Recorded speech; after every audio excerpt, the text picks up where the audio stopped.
Jacob, cuando joven, era un hombre espiritual, pero impaciente y confiado en sí mismo.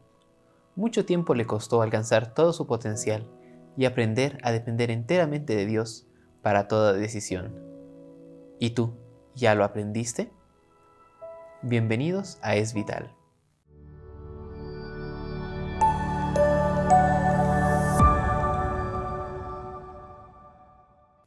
Antes de que nacieran, Jacob y Esaú ya peleaban entre sí. Dios le dijo a Rebeca que el mayor de los mellizos serviría al menor. Conforme crecieron, los dos mellizos se volvieron cada vez más diferentes. Se dice que Esaú era pelirrojo y velludo. En cambio, no se dice nada sobre el aspecto físico de Jacob. A Esaú le gustaban las actividades del campo, mientras que a Jacob las de la casa. Todas estas son características personales. Algunas personas serán más semejantes a Esaú, mientras que otras lo serán a Jacob, y no tienen nada de malo. La verdadera diferencia estaba en que Esaú era impaciente y autocomplaciente. Es decir, les gustaban las cosas de inmediato, sin pensar mucho en el futuro o en qué opinaría Dios al respecto. Fue por este rasgo de carácter que le vendió su primogenitura a Jacob a cambio de un plato de lentejas. La impaciencia es un defecto mucho mayor de lo que a veces nosotros pensamos. Y, como una segunda reflexión, ¿aprecias las bendiciones que Dios te ha dado o estás dispuesto a cambiarlas por un poco de placer? Jacob tampoco era perfecto. Sin embargo, la palabra que la Biblia traduce como tranquilo también puede entenderse como espiritual. Él anhelaba las bendiciones de Dios para los primogénitos, pero, en vez de confiar en la promesa que Dios había hecho a su madre, tomó el asunto por sus propias manos, engañando a su padre para que le dé su bendición. Esta falta de fe ocasionó graves consecuencias en su familia. Él tuvo que exiliarse, mientras su hermano intentaba matarlo. Las relaciones entre Esaú y sus padres tampoco mejoraron. Si Jacob hubiera esperado en Dios, él ya había dado su palabra de que lo bendeciría más que a Esaú, sin necesidad de esa codicia o de esas mentiras. ¿Has aprendido a confiar plenamente en Dios? Jacob huye de su casa. Le duele en el corazón todo lo que había hecho y todo lo que había ocasionado. Se sentía alejado de sus padres, de su tierra y de su Dios. Es entonces cuando Dios se le aparece en el sueño de la escalera. A diferencia de la Torre de Babel, que era un intento de los hombres de llegar a la puerta del cielo, en la visión de Betel, Dios es quien abre la puerta. Esta visión significa que Dios nunca nos dejará solos, porque Él es quien puso la escalera a través de la cual podemos comunicarnos con Él y llegar a ser salvos. Cuando Jacob despierta, promete que en el lugar que puso la piedra haría una casa para Dios, y que de todo lo que Dios le diere, él devolvería el diezmo.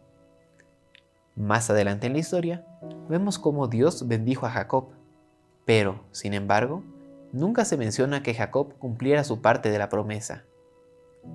En el contexto, se puede entender que Jacob sí la cumplió, pero el hecho de que no se mencione es importante.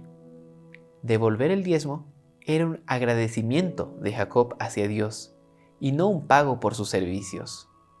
A pesar de que en aquel momento Jacob no tenía ni siquiera una almohada, sino solo su piedra, ella confiaba en que Dios lo bendeciría, y la promesa que hace es su agradecimiento por todo lo que Dios iba a hacer.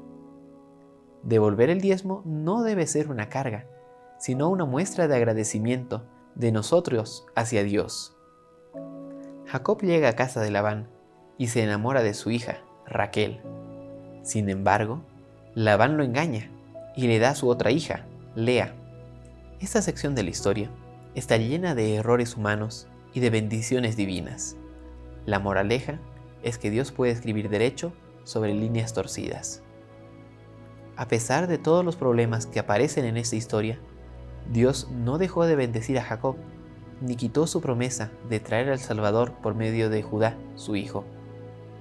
Lea, la madre de Judá, había puesto nombres a sus hijos según su sufrimiento, En cambio, Judá significa alabanza. Lea aprendió que, a pesar de su dolor, podía confiar en que Dios la cuidaría, y por eso lo alaba. La Biblia menciona que tanto cuando Lea concibió por primera vez, como cuando lo hizo Raquel, fue Dios quien abrió sus matrices. Todos los hijos son bendición de Dios. No era este el modelo de familia que Dios creó en el Edén, pero a cada uno de los hijos de Jacob, Dios los bendijo de igual manera. Jacob, el engañador, fue engañado. Eso nos recuerda la famosa ley de Talión, ojo por ojo y diente por diente. No significa que debamos tratar a los pecadores de la misma manera que ellos nos tratan a nosotros, sino que Dios se encarga de traer justicia a este mundo. Sin embargo, a pesar de que se aprovecharon de él, Jacob no se fue de ese lugar. ¿Por qué? La Biblia nos da la respuesta en Génesis 31:13. Yo soy el Dios de Betel, donde tú ungiste la piedra. Levántate ahora y sal de esta tierra, y vuélvete a la tierra de tu nacimiento. Jacob estaba esperando que Dios le dijera cuándo debía irse. A diferencia de lo que pasó al principio con la primogenitura, donde Jacob tomó las decisiones, aquí Jacob, ya con más años, espera que Dios le diga qué hacer y confía en que Él será quien cumpla su promesa. Durante esos años, antes de que Dios le dé la orden de moverse, Jacob aumenta su riqueza, realizando cruces específicos entre ovejas. Esta parte a algunos les sonará supersticiosa, pero algunos estudios modernos sugieren que es bastante posible. ¿Cómo pudo Jacob, hace tantos años, descubrir algo así? La respuesta la tenemos una vez más en Génesis 31. Yo, Dios, he visto lo que el Labán ha hecho.